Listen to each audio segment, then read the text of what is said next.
Hi, Barb. How are you? Good I'm evening to wonderful. you. Thank you for inviting me. Thank you for saying yes to the interview today. I'd like to introduce myself formally. My name is Nicolette. I am the creator for the podcast titled Worthless. Read that again. The juxtaposition of your very soul. Now, I think it's good to give a bit of introduction about yourself to our listeners, and Mm-hmm. then we can get right into the conversation of Mm-hmm. setting healthy boundaries. Wow. Yes. Yeah. So I'm gonna go back to 2015. So in 2015, when I was 52 years old, I hit a codependent bottom. And if people don't know what that means, welcome to the club. I didn't either, even though I had been in therapy since I was 15, introduced to self-help around. 15. Yeah, That means yeah. 4 decades. Yes, yes, Almost. basically. Yeah. And it wasn't continuous, but it was very close. There was never, I would say, not even a total of 5 years during that time that I was not in recovery. But I got introduced to the whole self-help genre in my early 20s and am extremely well read in that. I did all the workshops and spiritual groups and support groups and like you name it. And the fact that I had never heard of this term before was just mind-blowing to me. And if you'd like, I can go into the details of how that happened. Yeah. Okay, I will. Yes, Okay. please. So what happened was in the fall of 2014, I had volunteered to co-lead a project serving homeless people through my church. And around that same time, this homeless guy named Dan started coming to my church as a parishioner. And he and I became very friendly. And I felt like it was sort of like a sign from God so that I could get to know a homeless person as a human being so that when I'm working on this project, I'm like, I feel like they're personified. I'm not serving like the homeless. And Right. it was really, really helpful actually to get to know him and hear his perspective and what life was like for him and all that. Well, anyway, 2 to 3 months into our friendship, we had a really big snowstorm here in New Haven, Connecticut. And I invited Dan to stay at my home. And I now know that that is not normal to invite a homeless person to stay at your home. Well, he stayed, of course, and then another time and another time. And within a few weeks, he was practically living with me. And I soon felt trapped in my own home. So he was an admitted alcoholic and addict. I now think looking back that he may have had some kind of personality disorder as well, because this guy messed with my head in a way that I had never experienced. So one day in therapy, I was talking about him and I stopped in the middle of a sentence, Nick. I literally was like, oh my God, do you think I need to go to Al-Anon? And my therapist was like, yes. So if people don't know what Al-Anon is, let me just to stop for a moment and say what that is. So Al-Anon is a 12-step recovery program for the loved ones of alcoholics. So most people, if they've ever heard of anything about 12-step recovery, have heard of Alcoholics Anonymous, which was the very first program.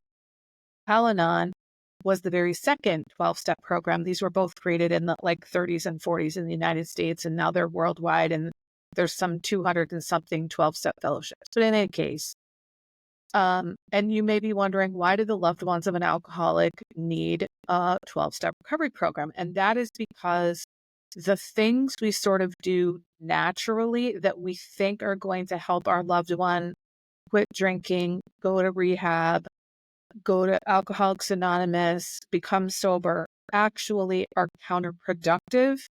And they make us to be try to be really controlling of those people. And we basically neglect ourselves and put all of our time and energy and effort on them. And they get resentful and we get resentful. And it just doesn't really work. So I had heard of Al-Anon. Most people that I was a heavy drinker for many years and I've known lots of alcoholics and all that kind of stuff. So I was familiar with Al-Anon. So I don't know what I put into Google, Nick, but whatever I put in Google looking for Al-Anon, the word codependent came up. And I was like, wait a minute, what? What is this word? And I was so flabbergasted by it because, how is it possible? I'm a very introspective person. I've taken just about every personality assessment on the planet. I've done all this personal development stuff. How do I not know this word? And I was just like, okay, what else don't I know? So my therapist said to me, Barb, I think for you, that codependence serves as a unifying concept that pulls together a bunch of things you did know about yourself. You just didn't know they were related. So almost like a syndrome kind of thing. Well, I started going to Codependence Anonymous and very quickly felt a sense of relief. And I was like, whoa. And I think partly it was to know that there was a program, that I had this thing and that people healed from it. And so very soon, very early in that program, I remember saying to someone who may have been Dan, I was like, I think I need to be reparented. But I thought I made that term up. I didn't know that reparenting yourself is a thing that people do. So about 6 weeks into my going to Codependence Anonymous, I went away to go visit some friends, one of whom had been in Alcoholics Anonymous, which we mostly call AA, for like 10 years. And she just raved about how utterly transformed her life was as a result of it. So I was like, you're going to love it. I'm going to a 12-step program too. I'm going to Coda. And she was like, oh, this is great. Let's see if we can find a Coda meeting nearby and we'll go together. I was like, oh my God, that's great. Well, she couldn't find a Coda meeting, but she found an ACA meeting, which I had heard of as ACOA, Adult Children of Alcoholics. Now, it never occurred to me I qualified for that. Never occurred to me, why do adult children of alcoholics need a program? Similar reasons to Al-Anon, but even more so. And her dad's an alcoholic, so I was like, I'll go for you. And I walked in, and in the opening readings of the meetings, one of the things they said was, we reparent ourselves. And wait, what? And then they read the list of the 14 traits of an adult child, which is affectionately called the laundry list. And I was bowled over. So what I learned in that meeting is that the fellowship is actually called Adult Children of Alcoholics and Dysfunctional Families. I'd never heard the and dysfunctional families part. Now that I qualify for. I don't think, it's not like I walked around going, I'm from a dysfunctional family. I do now. But back then, I probably would have been, yeah, that's me. So I don't remember much. My friend tells me I sobbed the whole meeting. I don't remember that. But I bought the literature and I came home to New Haven, Connecticut, started going to an ACA meeting. Very soon after, a women's ACA meeting started in New Haven. Soon after that, I started doing the 12 steps with a small group of women in ACA. Meanwhile, I was still going to this weekly CODA meeting. And that went on for a year. And I was really seeing and feeling and experiencing massive transformation in my life in a way that I never had before in ACA. And CODA was like, it was maybe like a 75% fit, whereas ACA was 100% fit. So after a year, I decided to let go of CODA, and that turned out to be a higher powered moment for me, because one of the women that I was doing the 12 steps with in ACA had started going to Overeaters Anonymous, and had, previous to going to that, she started talking to us about her thinking and behavior around her eating, especially sugar and sweets and stuff. And I was like aghast, but it wasn't aghast at what she was doing. It was that she was talking about it. Cause I was like, oh my God, I think like that. I do like that. Like, I just didn't know that other people. It's like a reflection of you. Yeah. Like she's bringing up things within you. Yeah. And I was like, oh my God, that's me. So she was trying to sort of like gently get me to go to OA, Overeaters Anonymous. And I'll spare the details, but I went with her. I thought it was going to a weekly support meeting like I had been used to going at ACA, but it was actually a workshop that was 3 hours long with various speakers and stuff. And the first speaker did a presentation on the cycle of addiction as it applies to food. And I was like, I'm a compulsive overeater. I didn't know that that even existed. Never mind that I was that. So I have been in ACA for 9.5 years. I've been in OA for 8.5 years. Like if you're in Alcoholics Anonymous and you don't drink anymore, it's called sober. In OA, it's called abstinent, because everybody's abstinence is different, because not everybody has the same issues with food as everybody else. So I'm down over 100 pounds from my top weight. I don't know what that is in kilograms. I'm not good at that kind of thing, but it's a substantial amount of weight. And I really don't know what my top weight was. So I think of codependence as being my core wound. And so my recovery, like I learned so many tools and tips and tricks and skills and mindset shifts in recovery. I mean, it's just, I could go, I mean, I have 290 episodes of my podcast sharing what I've learned, right? So, and I have more to share. But for me, because my core wound is codependence, learning how to build healthy boundaries in 12-step recovery was a real game changer for me. But before I go into that, I do want to say a little bit more about the ACA program. So ACA is a trauma recovery program where you reparent yourself and you use the 12 steps to recover. So the reason that it's a trauma recovery program is that there's most people, when they hear trauma, they think of what is often called big T trauma, or what I would call blunt trauma, where, you were attacked, you were in a hurricane, some like you were in a war zone or something like that. Whereas little T trauma is sometimes called relational trauma. And it's something that happens over time, typically through neglect and emotional abandonment, sometimes actual physical abandonment. And I think of it as like the drip, drip, drip of emotional invalidation. And so when I got into ACA and I heard people talking about trauma, I was like, I don't think they're talking to me. And I also, when I first started going, the stories I was hearing from people, some of them had been absolutely brutalized, and that was just not my experience. But I knew that I had the traits on that laundry list, and I just didn't know how I got them. When I finally came to understand that trauma can result from the absence of good things happening, I was like, okay. And I later heard that trauma results from unmet needs, which is a different way of saying the absence Oh, of I love good that. things happening. And so for me, I think that like the intergenerational family dysfunction results in trauma.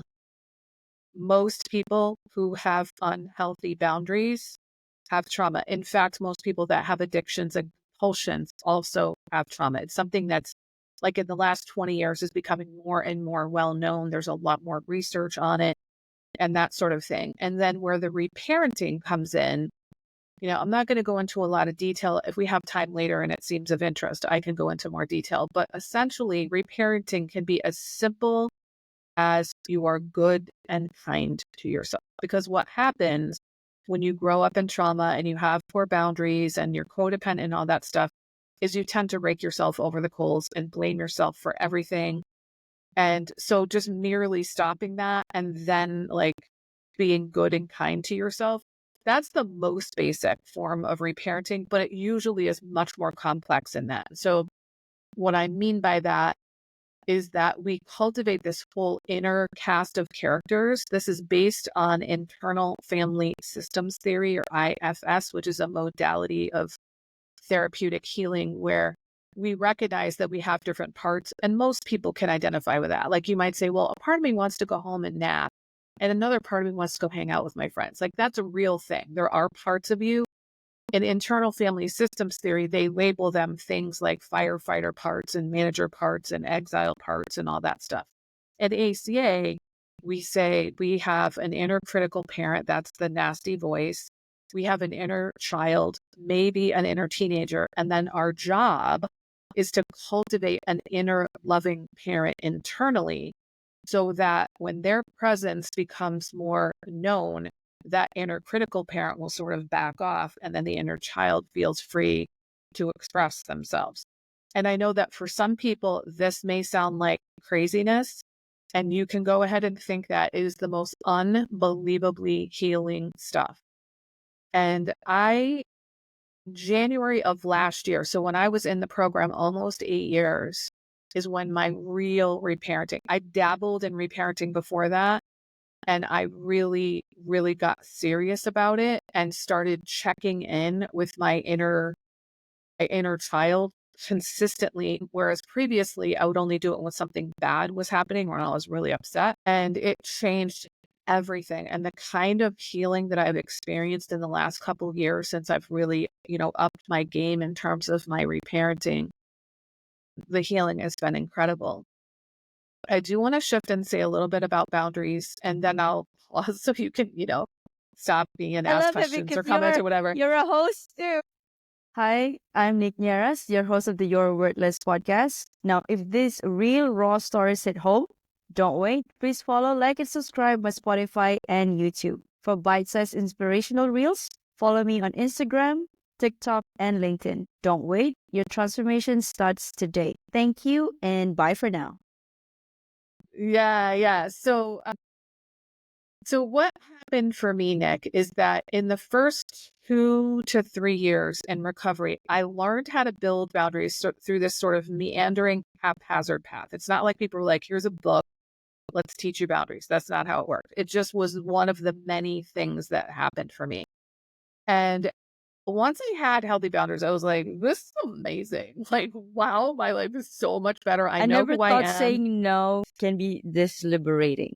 Yeah. I mean, just really incredible. And so what I started doing then was I started reading about boundaries so that I could retroactively understand what was going on like before and after the boundaries and all that stuff.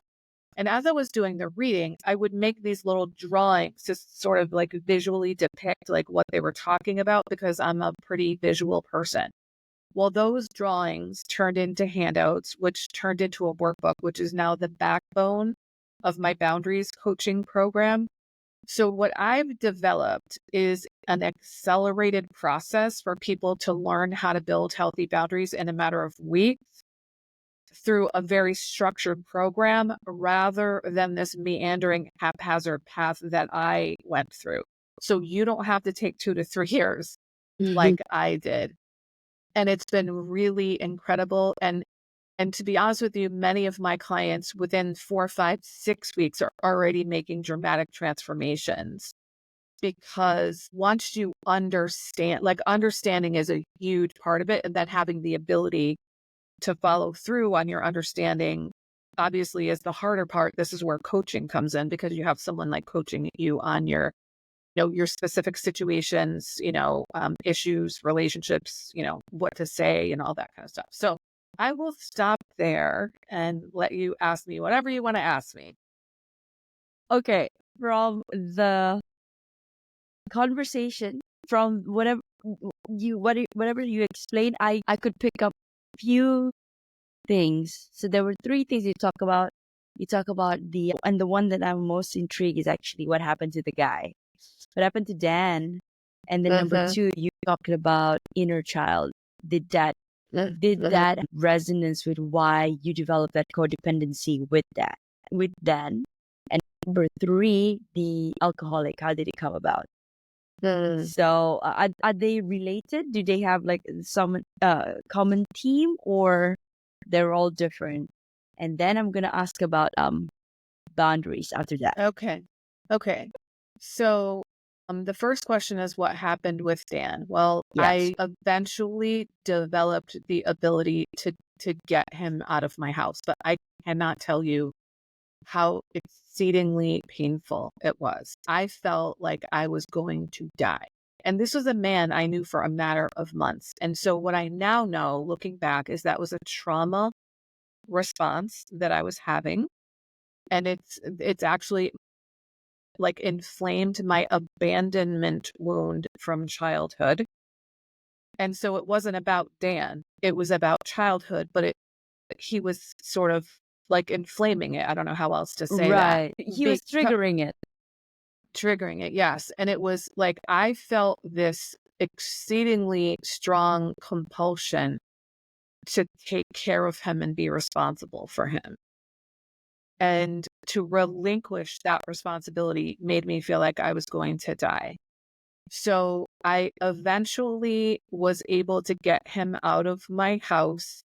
And then a mutual friend told me he's coming back to your house. So I literally left and went to another town for like 3 days because I knew, Nick, if I'm here, I'm letting him in. You would let him in. And yeah, I would let him in. So what happened, I don't know how much longer that, but it was actually, I'm kind of astonished at how quickly I was able to, I would say, have an energetic boundary with him. I don't know how else to explain it, but there was one time, I'm not sure how much longer after that, where I was the deacon on the door at church, and he hadn't been coming as often any longer since this, happened between us. And I was standing at the door, and Dan came up the steps, and he didn't trigger me the way that he always had before. And I said to him, I knew you were going to be here this morning. So in addition to being the deacon on the door, that meant I also read the scripture reading.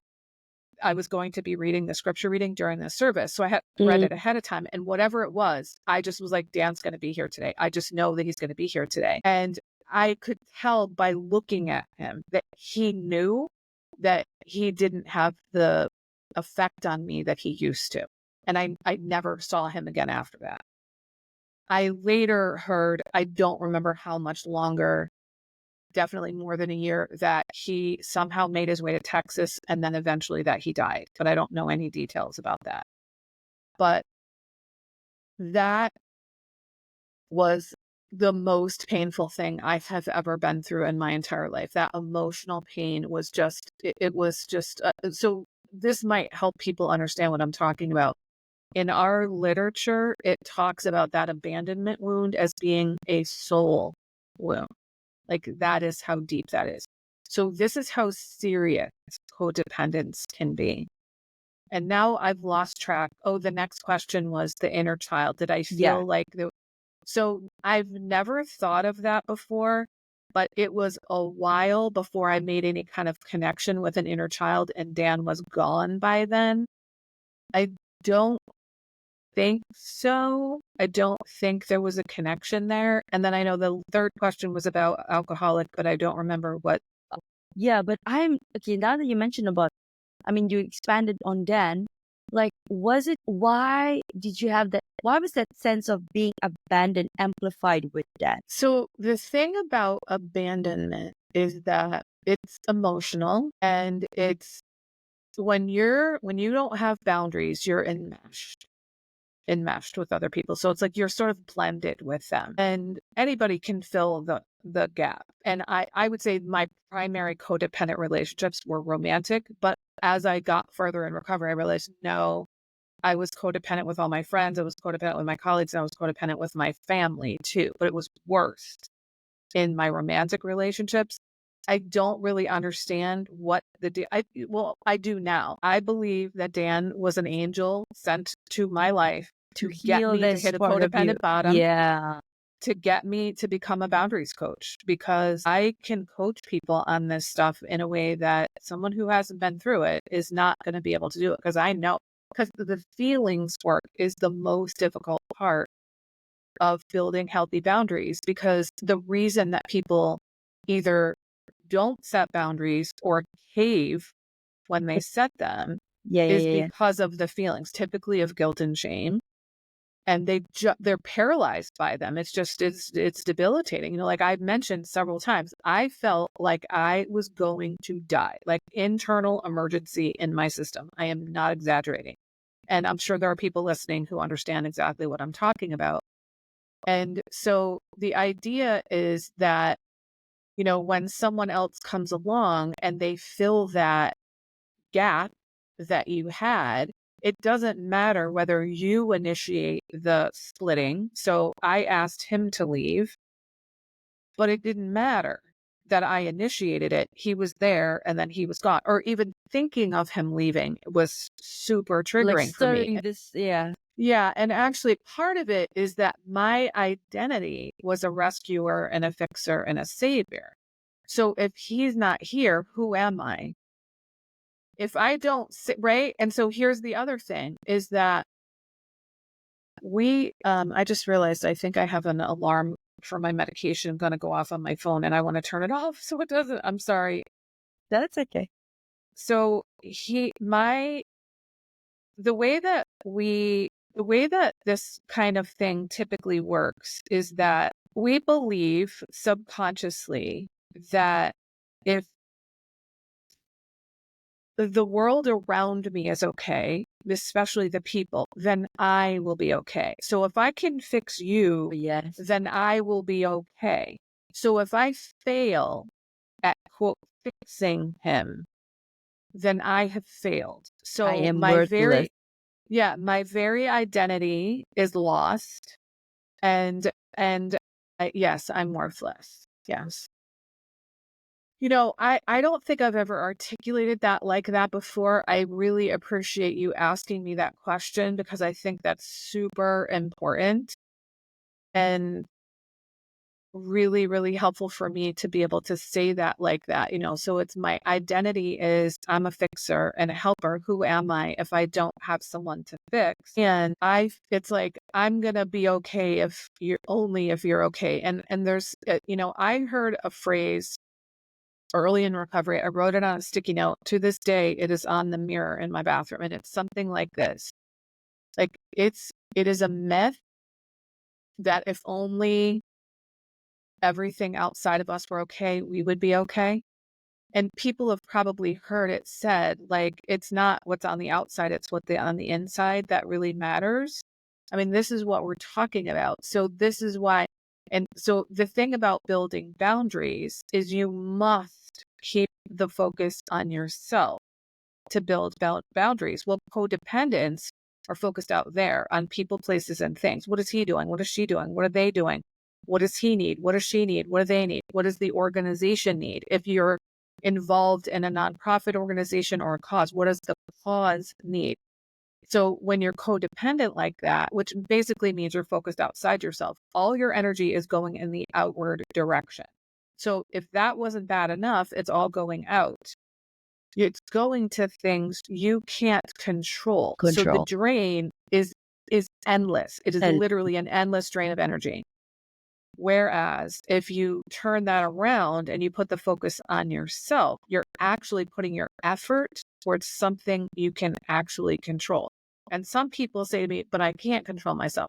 Maybe you can't right now, but you have the capacity to control yourself. You can learn that.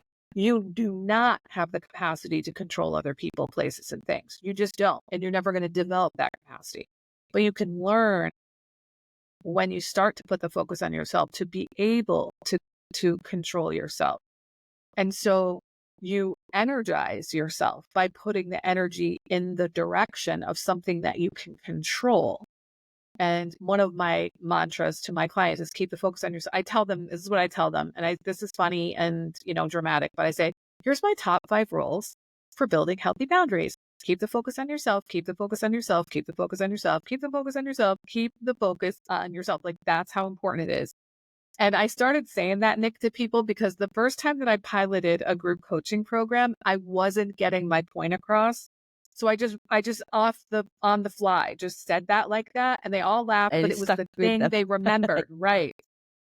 So I teach a variety of ways to keep the focus on yourself, but you can't build healthy boundaries without keeping the focus on yourself because boundaries are for you and about you. They're not against other people. Some people may feel like they're against them, but they're for, like, my boundaries are for me, not against you. now those people have some things that they need to work on because truly it is within themselves the reflection of their internal reality. Right. Well, they're probably enmeshed. So it does yeah. feel like it's about them because when you're enmeshed, I don't know if your people are going to be watching this on video or not, but I've got my fingers linked together. Video. And so you're becoming unenmeshed. If you think about like in the physical world, if you undo something, there's going to be pain involved in that. We're talking about an emotional enmeshment, but there's going to be pain involved. And sometimes it can be extreme, like the I'm going to die feeling that I had. Wow. I lost my train of thought. I wanted to ask you something. That was really, really incredible. And then when you said, when I just remembered, like, say, "Oh," and then you felt worthless. And then you said, yes. Yeah. And it all came down. Because I felt that too. I never really termed it as being codependent, but it was always about looking outside because I've always had this trait of pleasing others because it is whatever, if they achieve something that'll make me happy. So if they're not doing something that I am really approving of, then I'll feel down, demotivated, and then until I realize that actually it's actually about loving yourself. It all comes down to. Yeah. And you know what's interesting, Nick, is that so I always felt like a powerful woman of agency. I really thought I liked myself. Right? I It kind of was like felt like a, I had high yeah, self-esteem. But what came clear in recovery, well, the other thing, I didn't trust myself. That I knew. I did know that. But what I didn't realize until recovery was, one, I did not love myself. So I may have liked myself, but I didn't love myself. And two, I didn't feel worthy. Because if I look back at all these behaviors I was engaging in, which I haven't even gone into the drugs and the alcohol and all that other kind of stuff, that is not the behavior of a woman who feels worthy. Now, if you had asked me, do I feel like I have self-worth? I would have said yes. No, I didn't. And for me personally, the process that got me to love myself and feel worthy was the boundary building process. Reasons number like 7,562 and 3, why I became a boundaries coach. Because there's so much transformation that happens when you build boundaries, because you're essentially figuring out, who am I? What do I yeah, want, like, need, and prefer? What is okay with me and not okay? So we're talking about your very identity. So if you're always saying yes to things that you don't really want to do, if you're acting like things are okay with you when they're not, when people are like, how are you? And you're like, I'm fine, when you're falling apart inside, yeah. that's just, you're lying for one thing. So that's dishonest. And, you don't know who you are. You don't know where you end and other people begin. In other words, you don't know your identity. And boundaries are also about belonging, because if you don't know who you are, you don't know where you belong. I used to be like, oh, I'm a chameleon. I can fit in everywhere. Well, and I thought that was great. No, it's not. Because if you fit in everywhere, you don't fit in anywhere. So what happens with many people like me is that we become overgivers, because we feel like I have to give extra just to be here, to belong, in order, at least I feel like I need to bring extra, like gifts or whatever, do more work than other people Mm. to belong. And, another thing that came like I got so much clarity about my past in recovery is that I realized that when I went into my relationships, my issue was always, I'm too much, not I'm not enough. But I felt like I was bringing a deficit to the relationship, so I had to do extra. But my deficit was not, I'm not enough. It was, I'm too much. So you're going to have to do a lot of work to be in a relationship with me. So let me give you some extra goodies to like make up for you having to It's do all like that work. it's a paradox, right? You feel like you're too much because you're well read. You feel like you're well, you're covered in those areas, but then and then you attract that person into your life, and you tend to attract people that are. I don't want to say it's like you're settling now that. Absolutely, absolutely. But you are settling, but you don't know it because you don't know any different. So Correct. I thought, my pattern. So I happen to date men. So I thought my pattern with all the men I dated was that they're emotionally unavailable, and that's true. That was true. But the real pattern was the codependence. Mhm. The real pattern was, and so what I knew that I attracted emotionally unavailable men. What I couldn't see until I got in recovery was Oh that my I God, was this is also so powerful. attracted Yeah. I was attracted to them, right? I didn't see that part. And the other thing that came clear in recovery was that the reason that I attracted emotionally unavailable men and was attracted to them is because I was emotionally unavailable, which makes total Exactly. sense. Because what emotionally available man is going to date me when I'm emotionally With unavailable? your None, emotional right? unavailable. Yeah. So what I did, so here's another thing that came clear. What I realized after a while in recovery that I had this subconscious thought was this: I'm responsible for all of the good things in all of my relationships. And whoever he was that I was dating at the time was responsible for all the bad things in the relationship. And it's hard for me, like I almost can't even say that without laughing because it sounds ridiculous now. I wasn't aware of this. This was subconscious. I was operating with this assumption, but it was subconscious. So if you think about it, like there's no possible way that one person in a relationship is 100% responsible for all the good things and the other person is 100% responsible for the bad things. So if you're listening to this and you think, oh, but that's my relationship, you need help, because Mm. that's just not true.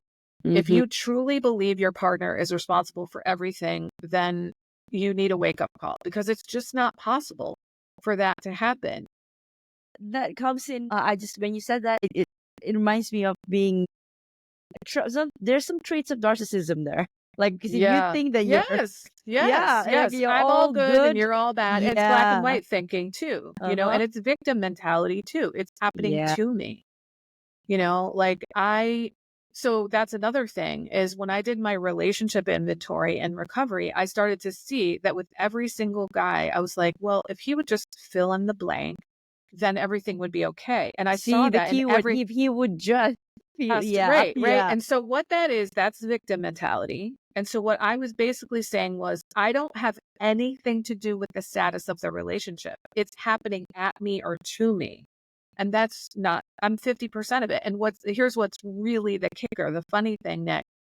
When I used to have friends, whether they were men or women, talk about their partners and complain about them, I would say to them, you're 50% of the relationship, which means you're 50% responsible for the status of it. So I could say that and see that about other people, But you blind rarely, to it for yeah, myself. your own, yeah. Yeah. Well, I Crazy. am it is so relatable for me as well. Oh my God, Barb, this is such an enriching conversation. I love it. Good, good. Yeah. We've gotten into some deep stuff that I haven't necessarily articulated before. So I'm glad. That's a good interview because I do this a lot. I'm on like 6 to 8 podcasts a month. Whoa, 68 Yeah. podcasts a month. Yes. And then there's my podcast too. So yeah, I mean, I Wow. talk about this stuff a lot and I'm in recovery and I talk about it a lot. So this is, you're asking some really like juicy, good, fruitful questions. Thank you so much. Okay, we're gonna take it down a notch. Can you discuss overcoming guilt when saying no? Yeah. Yeah. Becoming a podcast host was a natural extension of my second act. And after spending 15 years in the corporate world, I've transitioned to helping individuals overcome challenges like navigating tough relationships, career burnout, and aligning their mission with their soul's calling. By certifying as an RTT hypnotherapist and a lifestyle coach, I've made it my mission to empower people to recreate the life they deserve and building a supportive community through my podcast. Now, let me ask, are you facing challenges like struggling to reprogram your mind to attract wealth, weight issues that feel like a constant yo-yo, insomnia or restless nights from daily worries, or just a lack of confidence in public speaking? If the answer is yes, visit www.thenicknearestholisticlifestyle.com and grab a free hypnosis audio of these common struggles. It's a sneak peek into how my coaching works. Are you feeling shy? Don't be, because I'm as real as it gets. Let's connect on Instagram and LinkedIn and start your transformation today. So it doesn't happen overnight. It's kind of a long game. But Mhm. by starting to keep the focus on yourself and what matters to you is really where it's going to start. So what I do with my clients, Nick, is I take them through an exercise where they determine their top 5 values because it was after I had healthy boundaries and people were like, well, how did you know what your boundaries were? Like where the limits were? And I was like, good question. I go, oh, by what was important to me or what matters to me. So I wish I had known that from the beginning. So that's why I start my clients with, let's figure out what matters to you so that you can start setting boundaries in such a way that they promote and support and uphold your values. So the more that you do that, the less guilt and shame you're going to have because you know that you're doing it for your For you. benefit, not against someone else. And the more you set boundaries, the better you feel about yourself because you show up for yourself in a way that you never have before. And you also get to know yourself because you have to experiment. Like, you're like, do I like this or do I not like this? Because you don't, like, I was saying yes to things all the time, not really thinking about whether I like it. I mean, I didn't say yes to everything. But I said yes to a lot of things. I think of it like there was a lot of Barb that was up for negotiation. And that's not the case Yeah, that's a anymore, good right? one. Right. Yeah, that's a Yeah. good Yeah. one. So like the boundaries of Barb are clear now, Mhm. whereas before it was like where does Barb end and, I begin and that sort of thing.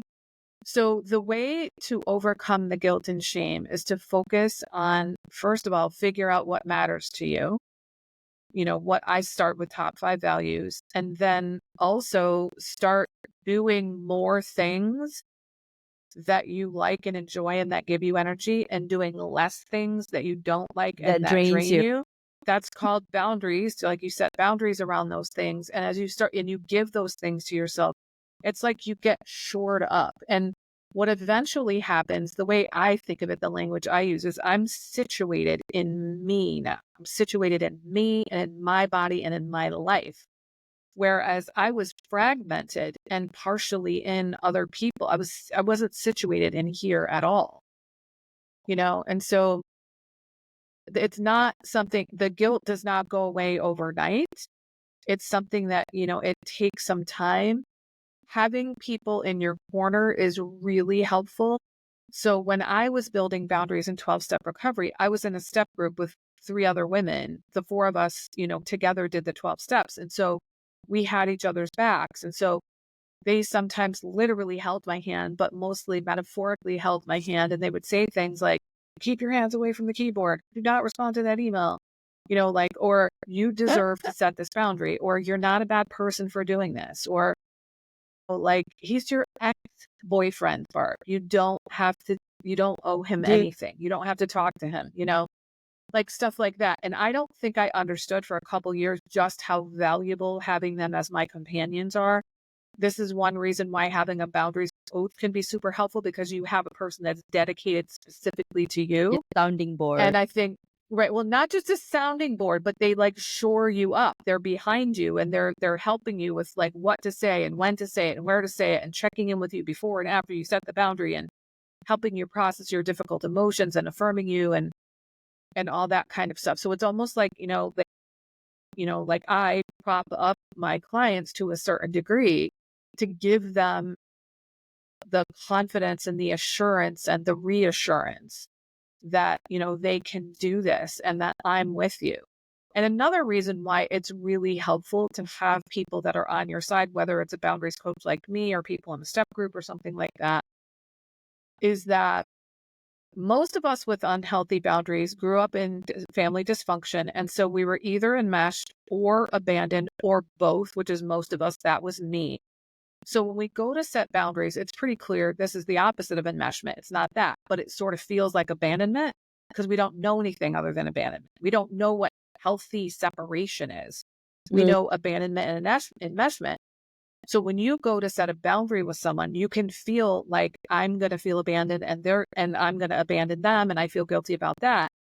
Whereas if you have these, supportive other people with you, that somebody knows what I'm doing, they know what I'm going through, they're supporting me, I'm not abandoned, and it makes it easier to be able to go through with it. So yes, it's possible. I mean, I'm living proof that I don't have guilt or shame around setting boundaries anymore.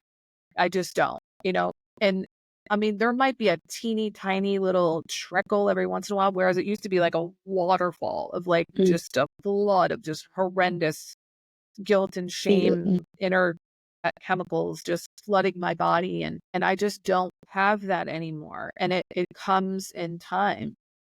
Wow. Okay. I'm well aware of the time. It's 44 minutes right now. And and I'm interested, Barb. So when I was reading your profile, you said you're finally in one of the healthiest. Yes, my first and only healthy relationship. I want to know about that. Yes, everybody does. Yeah. So a couple weeks ago we celebrated our 6-year anniversary. Congratulations. I've literally had dozens of relationships. Some of them I just dated a handful of times, and then I've had men that I've lived with, so every like level of seriousness. And I attribute my ability to be in this relationship to my healthy boundaries. And I will say one of the things that attracted me the most to him in the beginning was that he had healthy boundaries. Healthy boundaries, right? And so he was married previously, once for 10 years and once for 25 years. He also was in recovery when I met him, so he had radically changed. So we both know the difference between what we've had in the past and what we have now. So we're super grateful about it. But when I say that it's my healthy boundaries, what I mean primarily is that for both of us, when something bothers us, we bring it up as soon as we Immediate. realize it bothers us. And we don't blame the other person. We also mind our own business. This is one of the ways to learn to keep the focus on yourself. So I can see now, I mean, there's so much about my behavior in relationships that has become crystal clear to me in the context of this relationship, because I'll be having an interaction with him and at the same time observing myself and going like, oh my God, this would have been so different in my previous relationships. Right? That So would have been one, Barb 1.0. Barb yes, 1.0 would have yes. acted Barb differently. 1.0 Yeah. was lobbing bombs into the Yes. relationship and blaming the other person, right? So one of the things that is really clear to me is that whether I lived with the guy or not, I felt like what was going on in his home was my business. Like if I didn't like the way he did something or had something, I would be all in that. And I don't like, my sweetheart is a wonderful, amazing, adorable, lovable man. And he is also a very weird person. So let me give you an example. On the silverware drawer in his kitchen, he has a painting hanging on the handle of the silverware drawer. Like the first time I walked in, I go, what's with the painting? He goes, don't you love it? I'm like, no. Why do you have a painting hanging on the silverware drawer? And he goes, I just think it looks cool. Like if that had happened in previous relationships, I would have hounded him until he changed it. But you know what? It's not my house and it's not my business. And that's one thing. Let's multiply that times 1,000, right? Oh my God. It's just Yeah. not my business. So I Yeah. let him be who he is and he lets me be who I am, unless who he is negatively affecting me. And then I bring it up and we try to have a compromise, and Wow. we both do that. And so because we nip things in the bud, like we had a vacation a couple years ago. We went away on vacation and it was the most difficult week of my relationship with him. And we still had a fantastic because vacation. They said there are two things that a person is by traveling with them or living with them. Yes, yes, yes. And we had traveled together before and we'd usually travel very well together, but there was a whole bunch of circumstances. We were camping. It was raining. The cabin didn't have the kind The of universe is amenities testing we you were guys. hoping. Right. And so even though it was the most difficult week of our relationship, we still had a great time. And then after the vacation, like Tuesday, I said to him, I'd like us to set aside about 30 minutes tonight to kind of process what happened on vacation. And if we get to the end of those 30 minutes and we're not done processing, I'd like us to put a pin in it so that we can go and we can come back to it another time so that we can go on with our wonderful evening together. I had never done or said anything like that. I just knew to do it because I have boundaries. So what I'm saying is I put a boundary around the discussion. I alerted him from the beginning. This is not going to be an argument. This is going to be a finite discussion.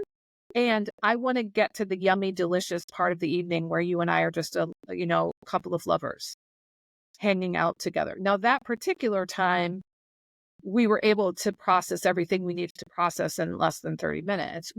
Only one other time have we done that, and we had to put a pin in it and come back to it. But like that kind of thing, I just I didn't know how to act in relationships, never mind I had fights with people previously. I didn't have discussions. I mean, maybe of course I had some discussions, but mostly it was like, let's wait until everything is bottled up and then one of us explodes and then we have a knockdown, drag out, you're this and you're that kind of thing. And that just doesn't happen in this relationship. We both own our stuff and we apologize and, we ask for permission to, give feedback and things like that. And, I love it, Barb. You're giving me inspiration right now. I'm very inspired. I'm so glad. Well, I was 55 and he was 60 when we met. So there's some more inspiration. It's like, it's never too late. Yes, it's never too late. Okay, Barb, what work are you most proud of so far? Oh my goodness, that is a really good question. I think I'd have to say my boundaries workbook. That was just an enormous accomplishment for me that I pulled together. I mean, I learned a lot from other people, obviously. I mean, I didn't literally write the book on boundaries. but I pulled together and I also created some things and I pulled it together in this methodical pattern. And like I said, it's the backbone of my boundaries coaching program. So because I was able to put the workbook together, I was able to put the other curriculum. So the other curriculum consists of PowerPoint presentations, which is overlaps a lot with the workbook, podcast episodes and articles that I've written that augment it's basically, they go through all that stuff with some of it with me, some of it on their own. Then they go to the workbook and I call them weekly training exercises. So this is where they start applying all the things they're learning to their life, their situations, their relationships. And it's very structured.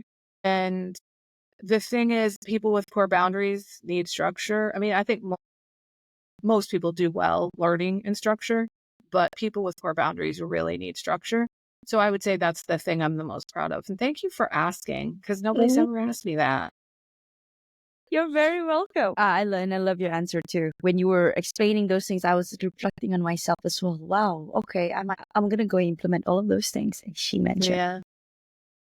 Okay. What are you working on currently? I am working on my professional speaking career. So my signature speech is called Stop Overgiving, Repair Your Life from the Inside Out. And I do it both remotely and in person. So if there's anybody out there who needs that, my target really for not just professional speaking, but for coaching is professional women who say yes when they really want to say no and who neglect themselves because they're so focused on others. So I love to speak to organizations that are either comprised of such women or that serve such women. So that's what I'm really working on right now. I love it. I love it. And it all ties down to. Mm-hmm. Yeah. And I'm like, what I haven't mentioned yet is I was working full time at Yale University when I got into recovery and hit that codependent bottom. Wow. So my first 2.5 years of recovery, I was still working at Yale. Then I got laid off and through a series of serendipitous events, started my own coaching and consulting business, started my podcast. And then a couple years later, decided to make boundaries be my niche because you have to have a niche as a life coach. And it just made sense for me for so many reasons. Yeah. And it's my life's work. I mean, but my podcast and my boundaries work is it's my life's work. It's my calling is what it is. Yes. Oh my God. Yeah. Yeah. Yeah. I feel the same way too. Yeah. Okay, we're gonna pivot to a self-worth question, Barb. So I usually choose one question for each of my guests. So in your journey, have you found a connection between spirituality and self-worth? And how do spiritual beliefs or practices influence your sense of self? Really good question. My gut reaction is no, but I don't see how it's possible that there could not be a connection. So I grew up agnostic, and in my mid-30s, I read the book Conversations with God and came with my own conception of God. And so I felt like a pretty spiritual person. Then when I got into recovery, my spirituality just absolutely magnified. My business is called Higher Power Coaching and Consulting. Yeah. Like clearly very spiritual person. I make conscious contact with my higher power many, many, many times a day in many formats. It could be prayer, meditation, handing things over, asking for guidance, daily readings, journaling. I actually am doing something that's called two-way prayer now in the mornings that my sponsor taught me. And that's been super powerful. And so my higher power is so deeply integrated into my being that I don't think it's possible for my self-worth to not be affected by that. So, but I've never really thought about it like that. And then what was the second part of the question? How do spiritual beliefs or practices influence your sense of self? I'm higher powered. I mean, Exactly. I am. I mean, you basically answered the whole thing. Yeah. I mean, it's like I heard somebody say the other day that they might go a few days without praying. And I'm like, what? No. Like, what? I missed church yesterday. Without praying. I missed church yesterday. I feel like drained. Like I need to go to the next. Yeah. For me, I mean, it's not that I don't pray in church. I do, but like 99.9% of my praying is not in church, you know? I Yeah. mean, It's before just, even before the interview, you say a little Yeah. prayer, a quick one. Yeah, it's ingrained. Yes. Yeah, absolutely. Yeah. Okay, Barbie, what's your heart's greatest wish? My heart's greatest wish is that women will stop saying yes to things they don't want to do, and they will stop neglecting themselves because they're so focused on other people, which means that the power structures of society will change because they're not going to change if women keep saying yes to stuff they don't want to Yes, do and keep neglecting ex- themselves because we're drained, right? And I'm chef's kiss. all about like the power structures of society need to go. Out, out, out. Yes. Yeah. Okay, Barb, if you could create a quote right now for you to leave to the audience listening and the world as your legacy, what would it be? Keep the focus on yourself. I love it. Yeah. Yeah. Woo! Okay, how can people reach out to you? Well, if they think they might like to be a client or explore that, they can go to barbchat.net. And that is a link to my calendar to find time for a 30-minute Better Boundaries call with me. It's totally free.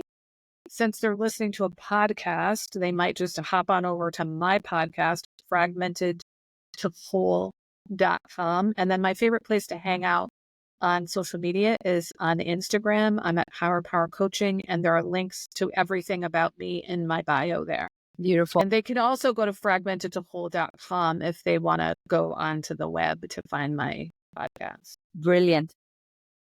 And there you have it, everyone. You heard it straight from the source, Barb Nangle.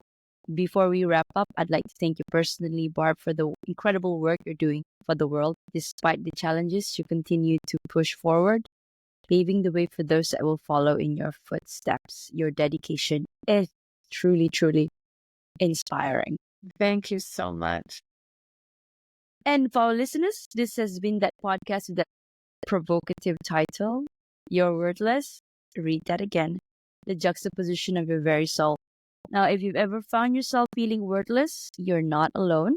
But more importantly, ask yourself a deeper question. If I'm worthless, then why am I here? The truth is, your soul chose to be here energetically, coming all the way from the ethers. For that reason alone, you are worthy and you are enough. I And love with it. that, this is Barb Nangle, our guest of the day, and I'm Nick Nyaras, your host, signing off.